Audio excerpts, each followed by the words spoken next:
Hi folks, welcome back to Stacey Can. Today I am making an easy hot sauce. And before I go over all of this, hit the like and subscribe button below because that does help. We have a family full of hot sauce lovers. We have a lot of hot sauce, all different types. We get it for gifts. The husband loves it. My kids love it. My daughter, she is a hot sauceaholic, and she's just this little tiny pixie of a thing. And she will put away some spicy hot food.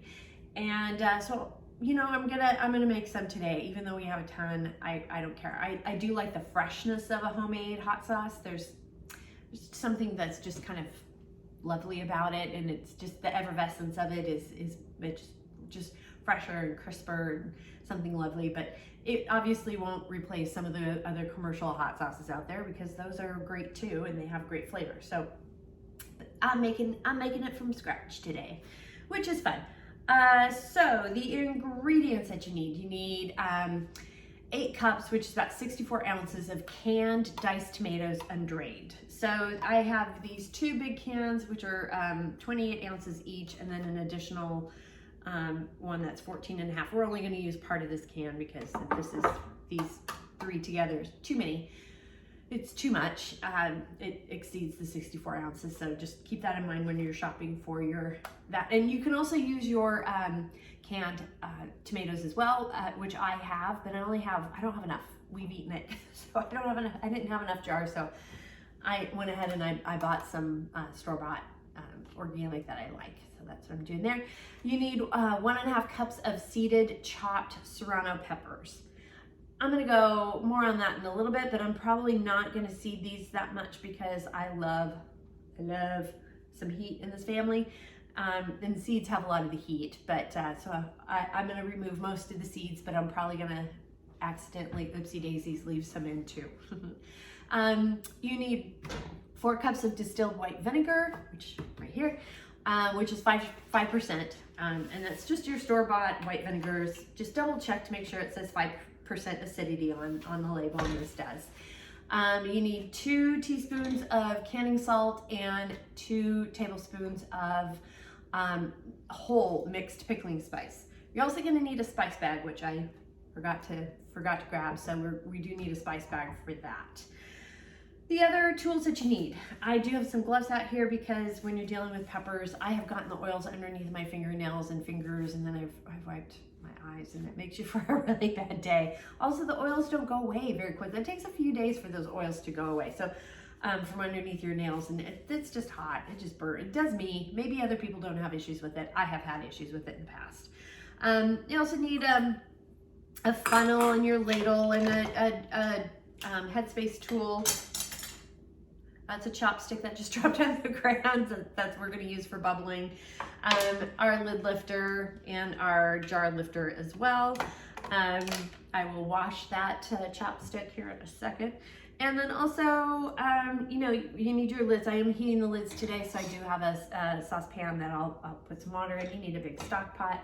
Oh, you need a food mill or a Chinois. So I didn't grab that either.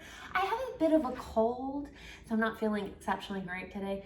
And so I'm a little forgetful. You're welcome. This should be fun. We should have a good time canning today.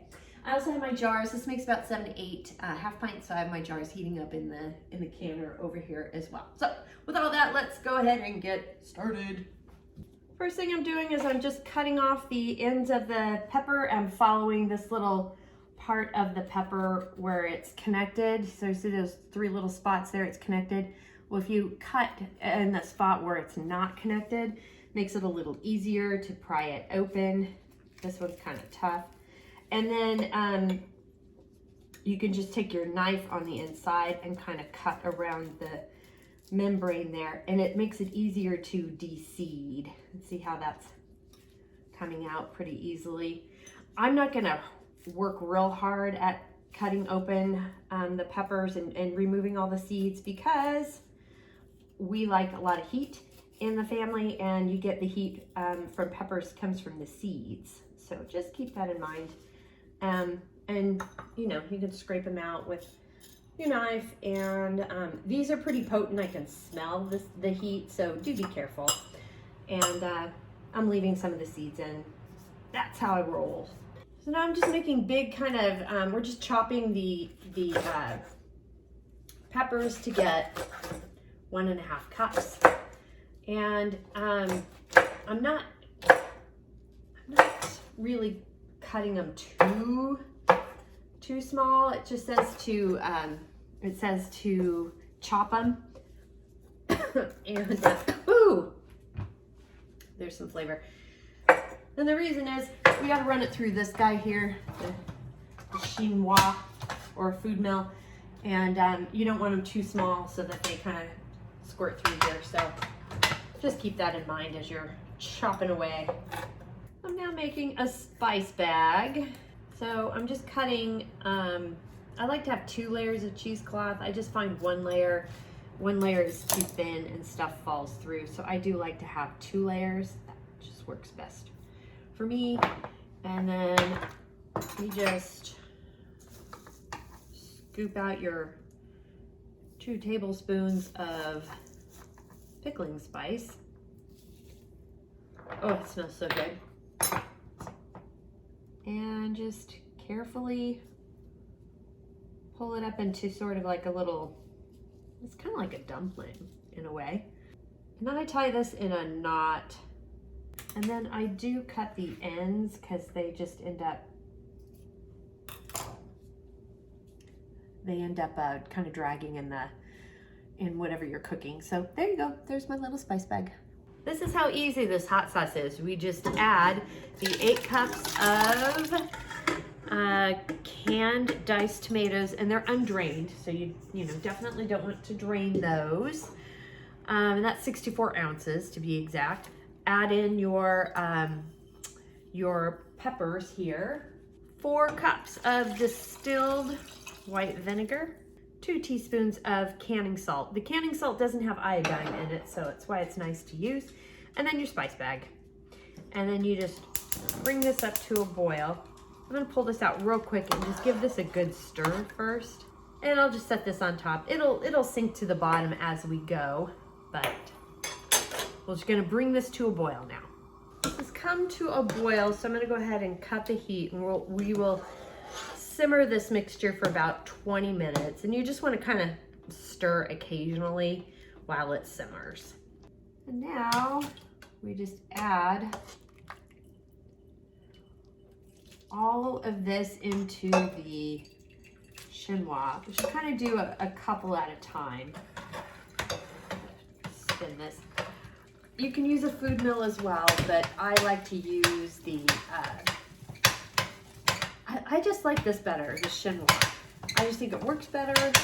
It's bigger. This was my grandmother's. Let's see, there's the good pulp that will drain off as we continue to spin right round, baby, right round like a record baby. Name that tune. And we're going to pour this back into the pot and bring it to another boil for 15 minutes. Got a boil going now, and I've set the timer for 15 minutes. So we're gonna boil this. This will help kind of reduce it a little bit and thicken it a little bit. We're gonna take some of the water out, and yeah, just stir occasionally. I've got the jars heating up in the canner. It's 180 degrees in here. And because you don't want to put a hot item into a cold jar, so, and it helps with the processing too, to make sure that if you're doing hot pack, which is what we're doing, that the contents, that the canner itself is at 180 degrees. It's good for processing. I'm doing a bubble to release any of the bubbles. This helps with Headspace and making sure that the lids seal. Just a little bit more, filling it to 1/4 inch Headspace. Yep, that looks good there. I've got my, just using the lid water as I've heated the lids, cleaning the rim, using our lid lifter and adding our lid.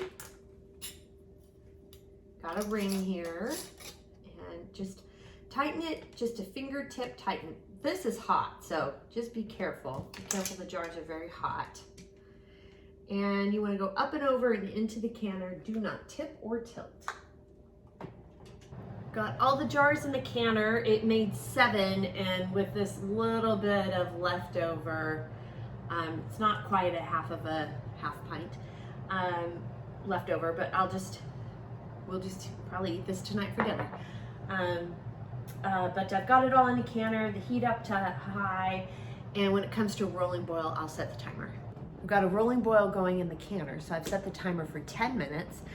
And other information for your altitude, various altitudes, is up here in the corner and also down below in the show notes. The 10-minute timer has gone off, so I'm cutting the heat. And we carefully remove the lid away from your face. This is hot and steamy. It's a facial you don't want. And we'll set the timer for 5 minutes. This allows the food to settle in the jars because it's boiling. The water's still boiling right now. It'll allow for the food to settle in the jars, and it helps with the sealing process. 5-minute timer has gone off, so I'm gonna go ahead and remove the jars from the canner. And you remove the jars up and over. Do not tip or tilt. There's gonna be water on top of the lids there. You just leave it there. There's one that just sealed. Just leave it there. It will eventually drain off on its own. Don't worry about it.